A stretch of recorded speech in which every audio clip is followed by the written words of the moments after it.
What's up, guys? Welcome to the 330 Sports Show. We are brought to you by Youngstown Studio. I'm your host, Justin Coffin.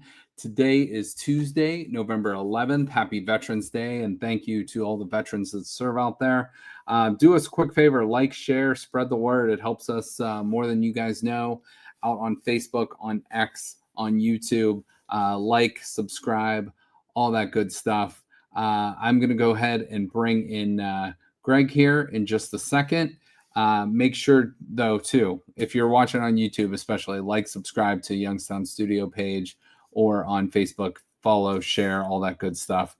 But let's go ahead and bring in Greg here. Let's talk. Let's do the more happy portion of this show, and let's talk a little Ohio State football. So another big win this weekend. Just kind of like, I don't know, the way I said it is kind of just like another ho-hum victory, 34-10 over Purdue. Just go out, nothing spectacular, but you get the job done. So I'm going to just go over a few bullet points here. Starting defense does not allow a touchdown. We gave up that late touchdown in the final minute and a half there, only giving up a field goal in the first quarter.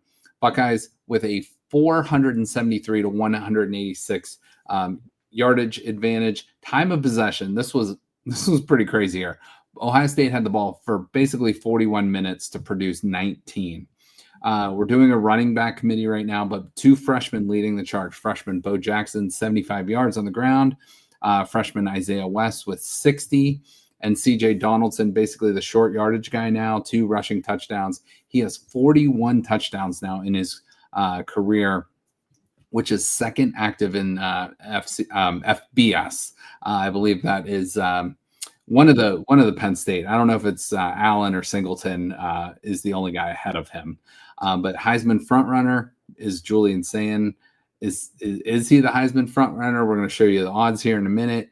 But he should be. He leads the nation in QBR percentage and is second in air yards attempt with 10 yards per throw. Buckeyes in the 21st century are now only 5-5. We were 4-5 coming into this game in the 2000s versus Purdue. So Greg, just thoughts on this game before we kind of talk from a more global perspective.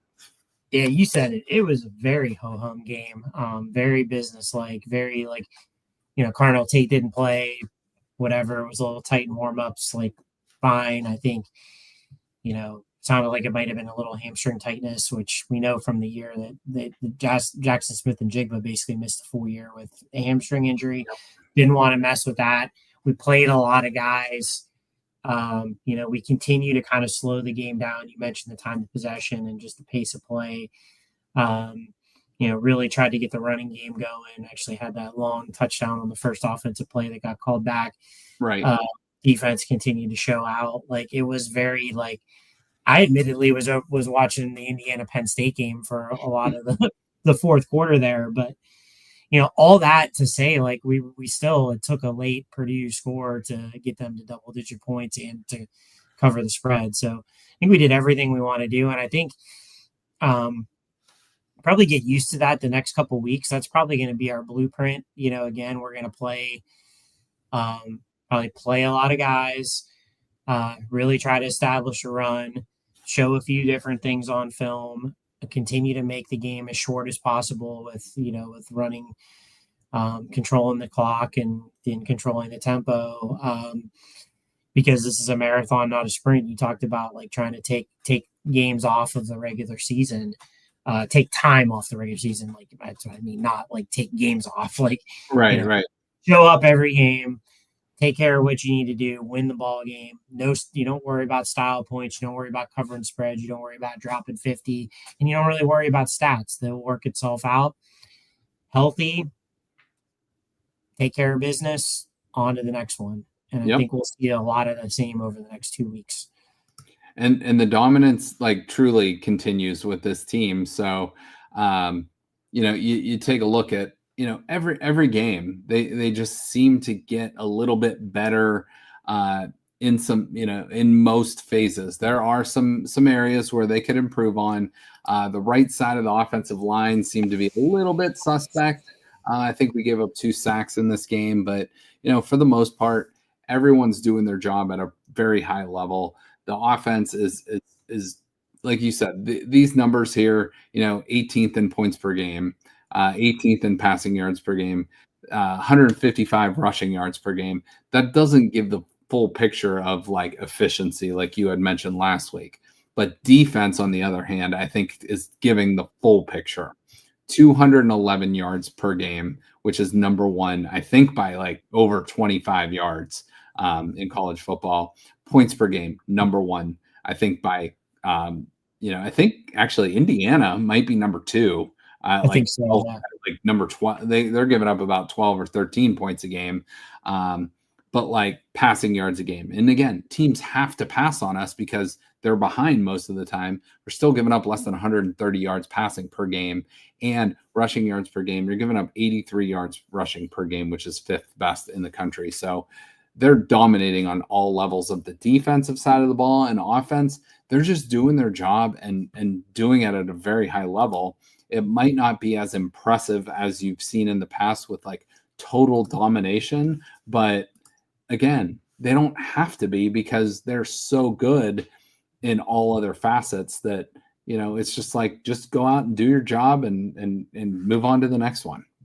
And it also, and you kind of mentioned this, I think, the other day too, where there's this like weird phenomenon right now where teams are like, our opponents are almost content with like, it's like, all right, we're going to come out and play pretty hard in the first quarter, see what happens. Like, and then when it gets to a 3-score game, it's almost like they're just content not getting completely blown out. So it just like, they just sort of play out the rest of the game relatively conservative on offense and, not in a hurry up mode. And it's just like, it's almost like they just accept their fate. Like, we're not going to beat these guys.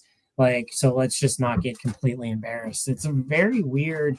And when I was looking at some of those games, I was like, it feels like it's happened almost every week, almost since like the Washington game, where it's just like we get to this point and the outcome is not in doubt, and you're kind of like both sides are just sort of playing the game out, and you don't feel any urgency on on the opponent's side. So hey, we'll take it. Yeah, and yeah, I don't know if that's we don't want to get too beat up for the next week. We got another game to play, or what it might be, but that might not be what it is, but that's what it feels like, at least with some of these teams, week in and week out. So Ohio State 9-0. As you can see there, the rest of the schedule, we're not going to get over the next couple of weeks. We're not going to get too much into UCLA talk. We're not going to get too much into Rutgers talk. We will dive deep into Michigan the week of Thanksgiving. But, the next two opponents, you just handle your business, try to get out healthy, and continue your domination, and hopefully work on whatever you need to work on before you take on the team up north. And Greg, you're down in Columbus. I'm up here in the Youngstown area, but we got probably about a half inch of snow today. It was a little dusting, a little colder weather, but I see this weekend it's going to be back to the 60s. So those California guys coming in won't be too cold this weekend. Nico in the shoe again, back-to-back years, night game and late in the year, but it won't be too bad. But again, we're talking about like getting your body prepped for that November 29th game, which, by the way, I just heard today, Jeremiah Smith's birthday is November 29th. So a little fun fact there. So hopefully we can deliver him an early birthday present. But, getting mentally prepared, getting physically prepared, and you got to take it one game at a time. But I think this team always is gearing towards that matchup on November 29th against the team up north. So what do you think about these next two games leading into that one? Yeah, I think it's obviously you're always trying to play your best come Michigan and beyond. This year more than any other that I can remember feels like we are so locked in and focused on just getting better every week. To the point where probably, I don't say probably manufacturing a little bit of motivation, but you kind of have to do that. I saw like they, Dave or the coaching staff upgraded like the level that you needed to the grades that they're giving out, each week. They've upped the standard of those. Okay. I think part of it is because our guys were probably grading out so good they kind of had to do that. But just like I am for one, I'm just loving Psycho Ryan Day. Like, I don't know if you saw this at the end. One of my favorite parts of this game was, I think it was literally the second to last offensive play of the game. Keen Holes was in there. I don't even know who the running back was. There was a breakdown on a run play. They probably a 3-yard loss or something. And they flashed over today, and he was like yelling out at the O-line or whatever it was. And then we ran one more play and the game was over, and Day was kind of jogging towards midfield. And on the way, man, he gave it to somebody on the offensive line, the backup offensive line. And it's just like, people probably like, why would you do but it's like, that is like, we are so laser focused right now on execution.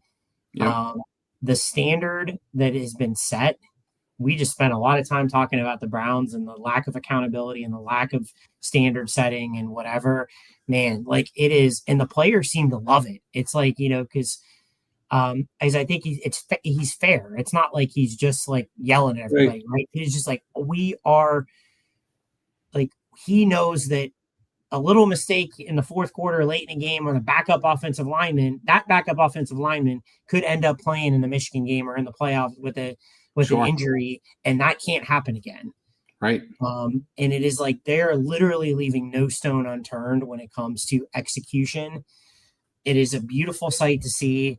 It is exactly what we need to be doing. It is a standard that I think, we have set this unbelievable standard of excellence.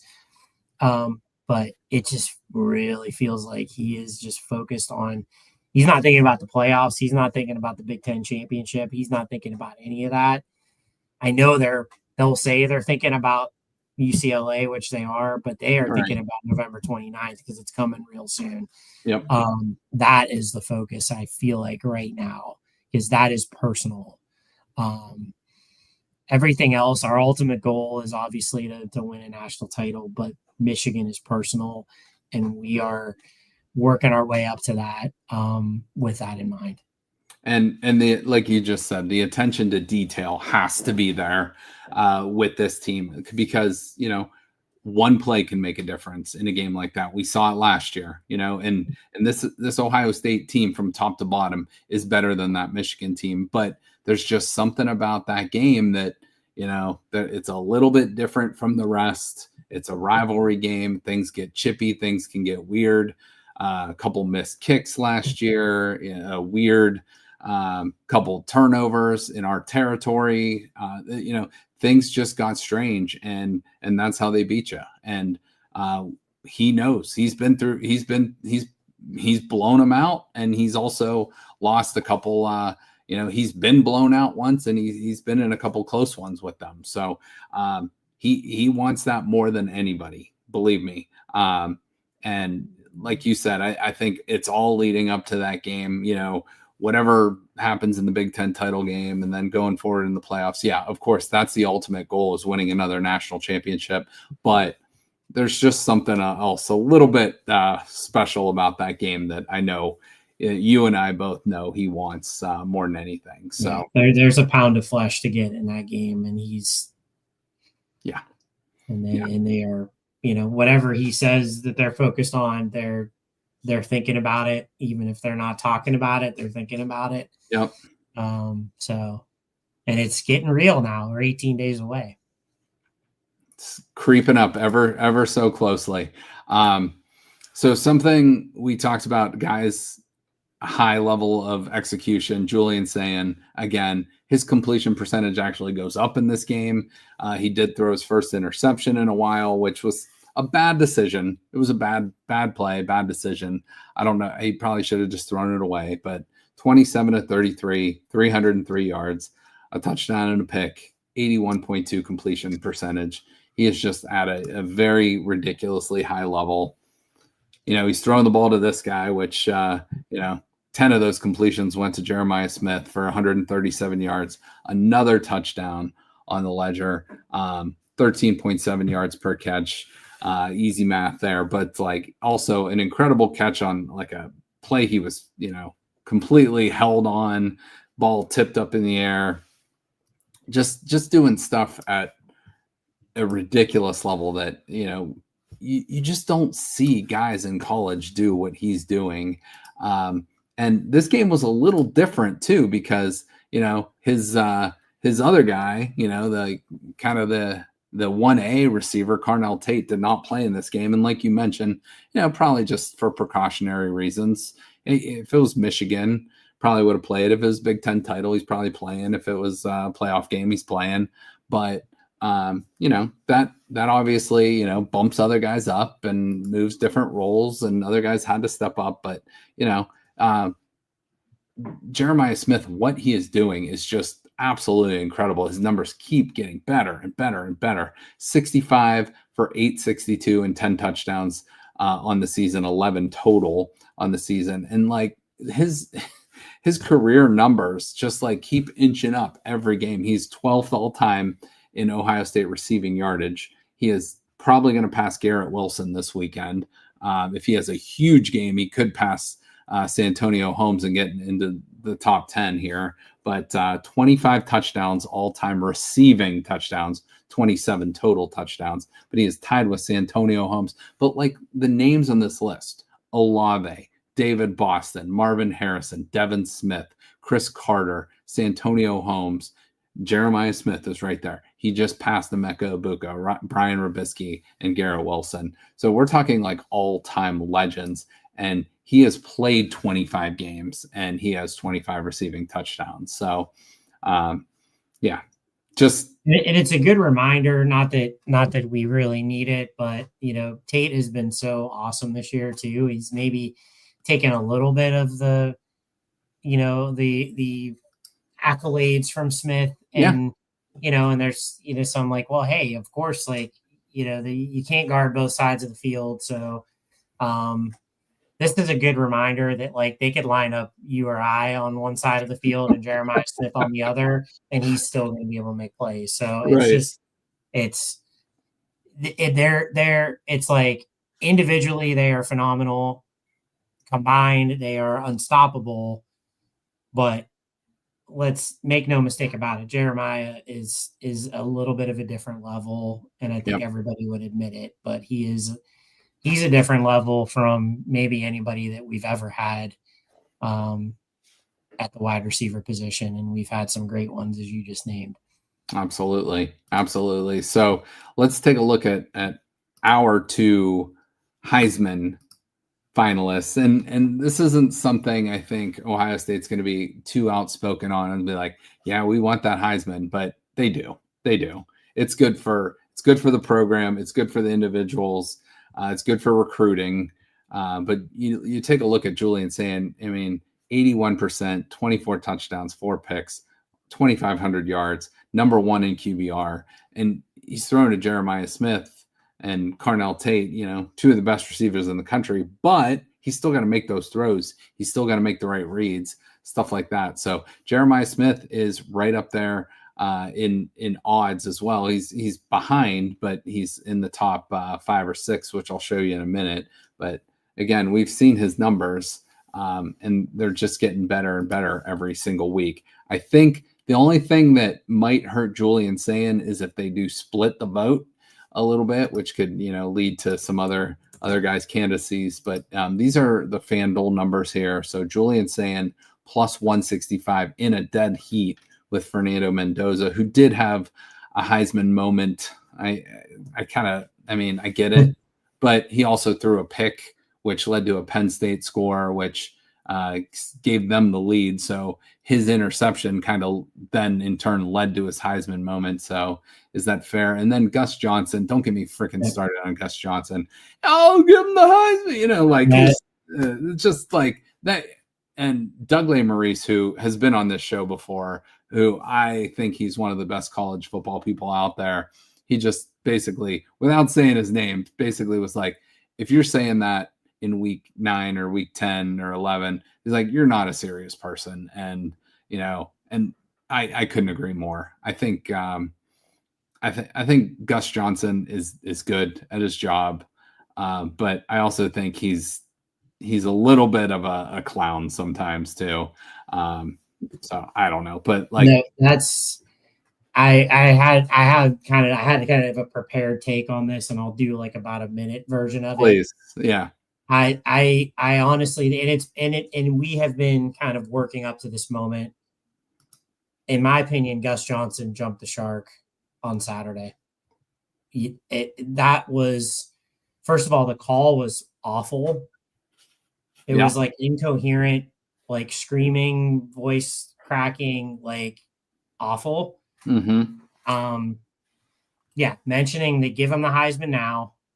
Like, not to mention, you just spent you were just the prior week you were in Columbus watching Julian Sayin eviscerate the same team that Indiana had to beat at the last second. And you're saying give this guy the Heisman. It was also one of the greatest catches you'll ever see. It was a good throw. It was a all-time catch. And to your point, he threw a pick that basically led to Indiana taking the lead. And sorry, let's not punish Julian Sayin because we haven't had to play any close games yet outside of Texas, and he hasn't had that opportunity to come back or do whatever. So I thought that, in all honesty, like, all joking aside, like, yeah, Doug Maurice, that's a great play. It was not a serious person. I think that there was a serious lack of like journalistic integrity on Gus's part, even making that call.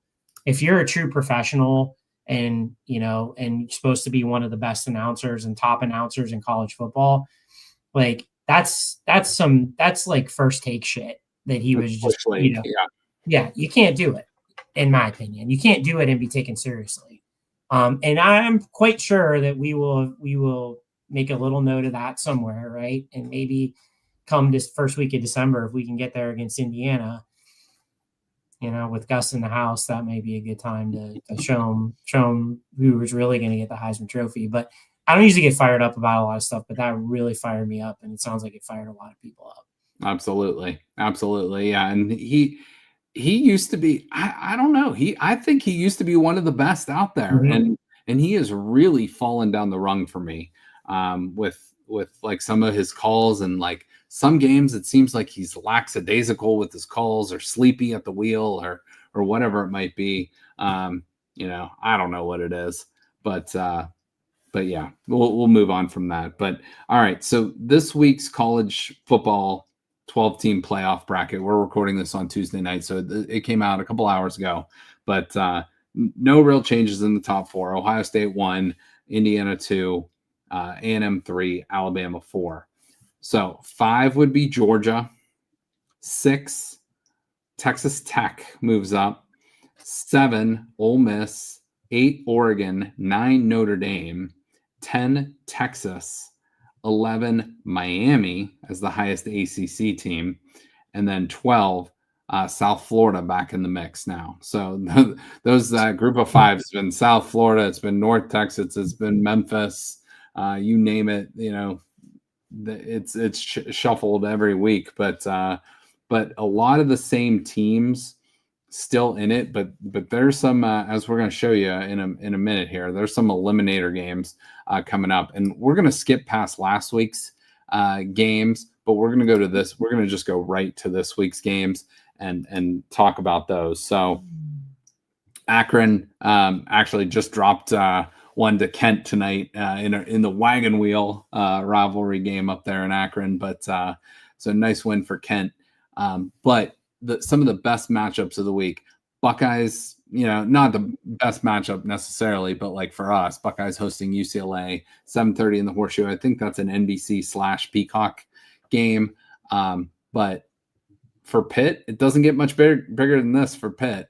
Notre Dame coming into Pitt, first time hosting game day since I think 2006. We had a buddy that actually made it onto PTI or one of those shows with the signs in the background of game day with the Wade Boggs reference.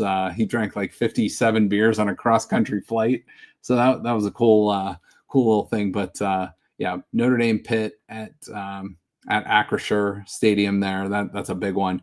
Oklahoma at Alabama, maybe definitely eliminator game for Oklahoma. But if Alabama loses, that's going to be, knock them down the rung quite a bit. Iowa, kind of their playoff hopes were kind of extinguished last week, but they're a good team and they're going to USC and they could eliminate USC this weekend.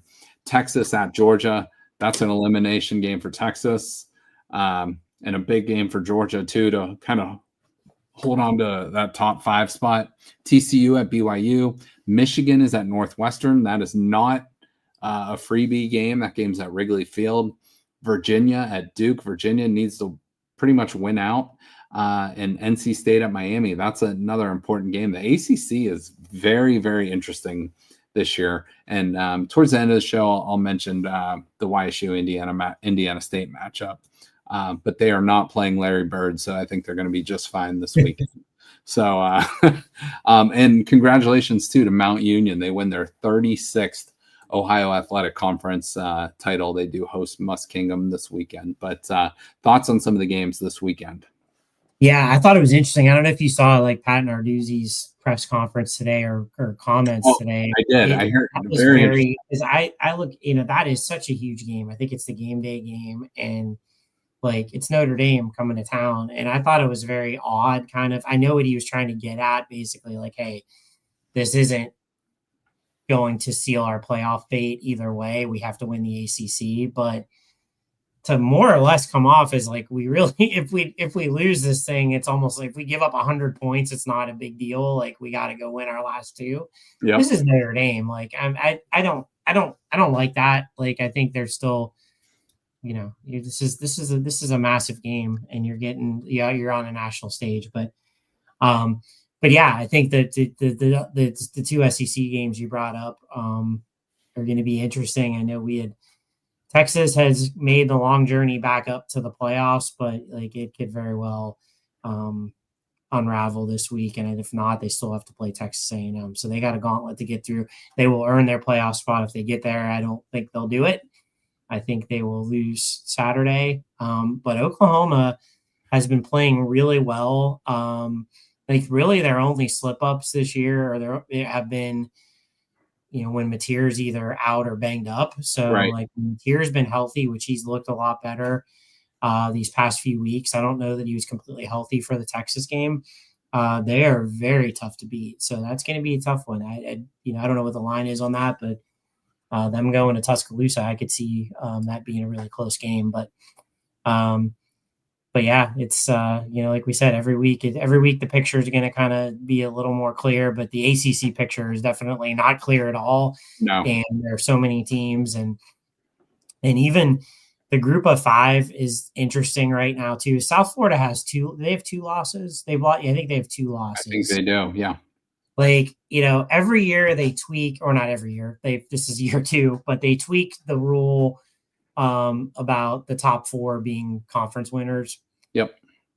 I'm wondering, depending on how things shake out with the group of 5, I'm wondering if there is another tweak made that's like basically like if the, I don't know, however they do it, but if the group of 5 team has more than 1 loss, that they won't get the spot. Interesting. Because you could end up with like, I know why they're doing it. And it makes sense. But I mean, I think the idea behind it is you're going to reward a team that went 12-0 or 11-1 and had a really good loss. The idea of it is not to have like a 9-3 team that's like barely in the top 25 playing in the playoff. And that's kind of feels like where we're going to end up this year. So yeah. The thing I love about this, though, is it gives so many teams still an opportunity this late season for something to play for. So we're looking here at there's 24 teams on this board that have more than a 7% chance. So basically, your locks are Indiana, Ohio State, A&M. You could almost lock in Alabama, Georgia, or Oregon, and Texas Tech at this point, and then Ole Miss is probably right there. So like we can almost lock in 8 teams right now, and then you got what? And you can almost lock, if Notre Dame beats Pitt, you can probably just about lock them in as well. Yeah, because they finished with Stanford, who they're going to roll over. They're going to beat up on. So yeah. So I mean, really, it's going to come down to who wins the ACC, who wins the Big 12, probably Texas Tech. But things like are very interesting though. But it still gives teams hope. Like Michigan, obviously they want to win out, and if they win out, we're sick of hearing about them. But the ACC has been a mess this year. But like you said, with Pitt's schedule, Notre Dame non-conference game, but then they finished the season with Georgia Tech and Miami. So sorry, I'm losing my voice here, but I see Narduzzi's point on that one. Yeah, it's just maybe he didn't word it the best. Yeah, I think it's like maybe just said like, hey, obviously this is not going to make or break our playoff fate, but it's Notre Dame. It's a huge game and we want to win it. So I'm sure that's how they're approaching it. It just didn't come off the greatest. And it's starting to look increasingly likely now that the Big Ten's only going to get 3 teams in unless, Michigan or USC can. Because I think USC still has to play Oregon, if I'm not mistaken, as well. So I think it's let me see. But nonetheless, it's, it looks like you basically, they play at Oregon. And so that'll be tricky. And actually, that could be that could be tough for the Ducks there too. Yeah, I was like, that could actually, change Oregon's fate a little bit too. But 3 losses is tough. It's hard to imagine teams getting in with 3 losses, but it's going to probably happen with an SEC team potentially. So but we'll see. It's interesting, but you kind of breaking it down this way is interesting though, because it's like there are, it's starting to take shape. I think after this week we're going to have a very clear picture. You're going to have some teams knocked off this list, but like if Texas wins, that makes things very interesting for them because they still have A&M. If Pitt wins, that's gonna make things real interesting for them. So they're not even Pitt's not even on this list right now, but they can make they win out, they're in, or they don't even have to win this weekend, and they could beat Miami and they could beat who else do they play? Georgia Tech, and they're in the ACC title game. Then you maybe have a 3-loss team get in that way, just like Clemson did last year. So. And there are a lot of Pitt fans this week, because that would effectively eliminate Notre Dame and open up a spot that kind of seems like, they have a bit of a stronghold on right now. So that's a good point. I think when we're this time next week, we will probably have 8 or 9 teams pretty well set. Yeah, so we'll revisit that next week as things get closer, and I'll type out some matchups and stuff that teams have and what the scenarios might be. But this week, looking ahead, real quick on this UCLA game, excuse me. They're 3-6. They do have 3 Big Ten wins on the season, but Ohio State's coming in this game as a very heavy favorite. 32.5, 48.5 is the total. Series dates back to 1961 when and the series is tied, believe it or not, 4-4-1. And I believe the last time they played was Jim Tressel's second game as the Ohio State coach. UCLA actually won in the Rose Bowl 13-6. So that goes way, way back. We're talking 24 years since the last time these two teams played. So let's take a look. We'll be in the shoe this weekend. I don't know if we'll be there by the 3rd and 4th quarter. I think this is going to be one of those halftime games, I'm hoping. But but we'll see. So, what's your expectation and score prediction for this game? Yeah, it's fun to have a November game in the shoe and kind of spice up a game like this than maybe on the otherwise if it was like a noon game wouldn't be too exciting. So night games at the shoe are always fun. Just the way I feel this is going to sound kind of stupid, but I feel like just these two teams on the field there, I think the uniforms are going to look really awesome at night. Yeah. It's just going to be kind of a cool aesthetic setting. It just, again, adds a little spice to the game. As far as what'll happen on the field, like we kind of alluded to it earlier, I think it's, another like get a lot of guys in, play our game, take care of business. I will say, but I just have a feeling UCLA has really struggles defensively, kind of more so than a lot of the teams we've played in recent weeks. So I will expect that we approach 50 points this week. So I'm gonna go 49-10. Because I feel like if there's a week where they might be able to let Keenholz get in there and throw a little bit and kind of maybe, we may have 35 on the board at halftime. I think this would be the week. So I like kind of the over, and I think we do cover the number as well. And it's kind of another workman-like performance, but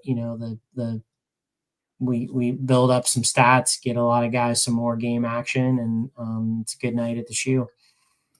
Very good. I'm going to put my prediction right down. I'm going to go 42-7. So I also have them covering and the over just barely. So over is just more fun to root for. Yeah, and mine was 49-10. I think it's 49-10. Okay. 49-10. 49-10. All right. I'll fix that. But yeah, like either way, we got to cover and the over. So yeah, I think we're pretty comfortable with this game. We're not going to be sweating this one out too much. I sure hope not. At least, yeah. But, yeah, and I think maybe get some hopefully break. Like we saw it, like got called back for a penalty, but I think this is a week we break a big run.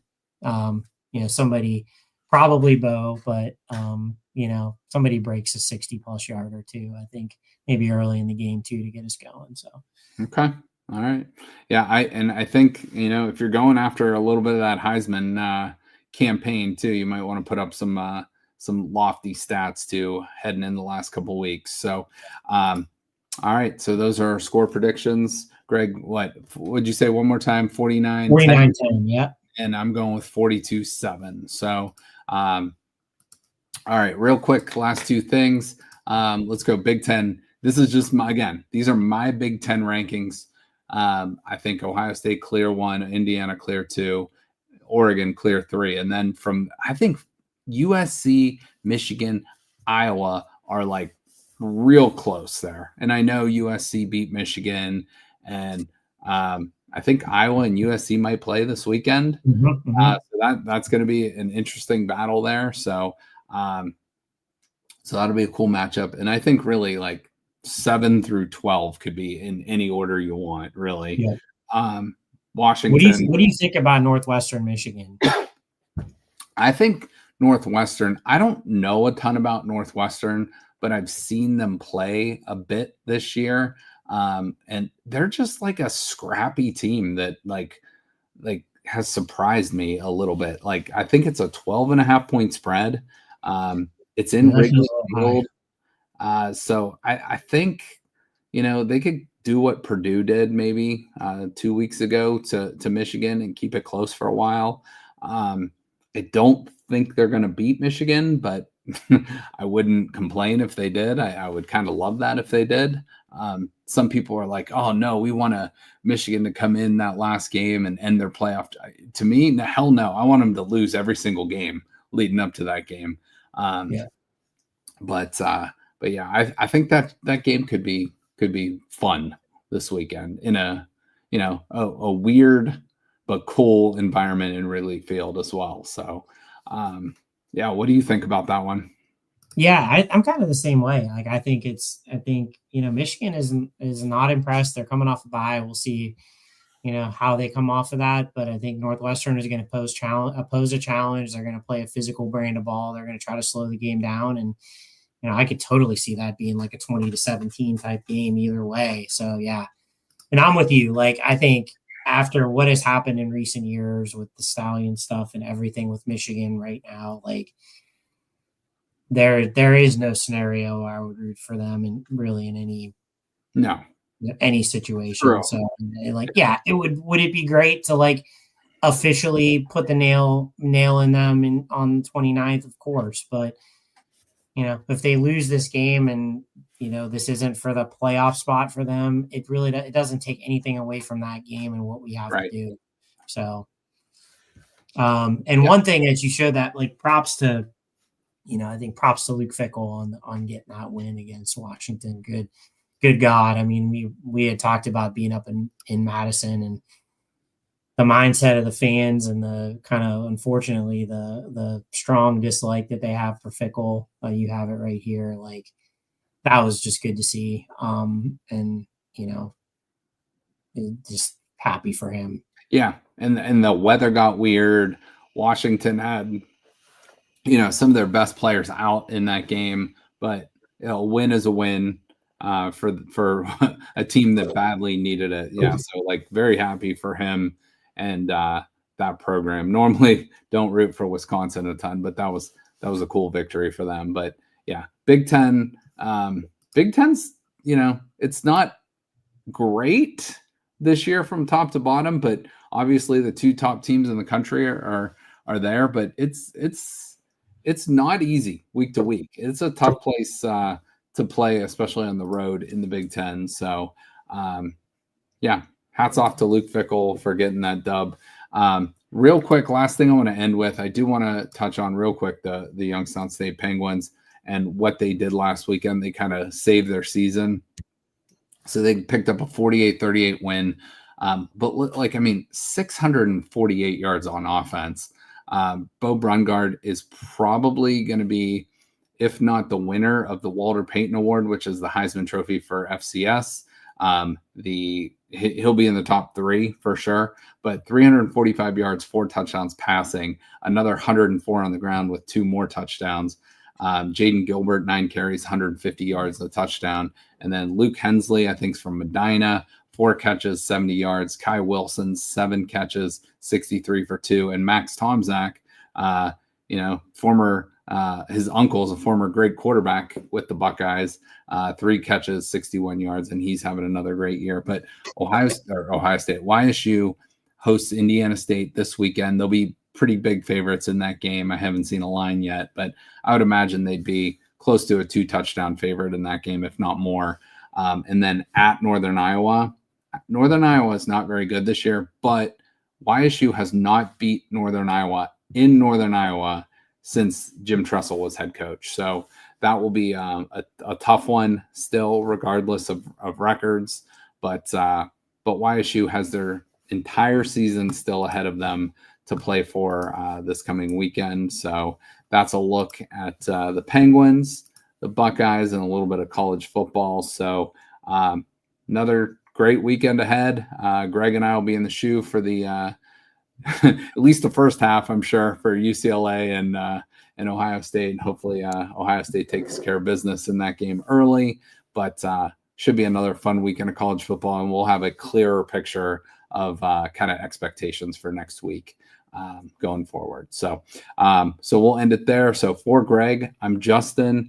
This is the 330 Sports Show on Youngstown Studio. Appreciate you guys watching, listening, all that good stuff. And we'll talk to you guys next week. Thank you for listening to this show on Youngstown Studio. This is original Youngstown content. Feel free to share our videos and tell your friends about us.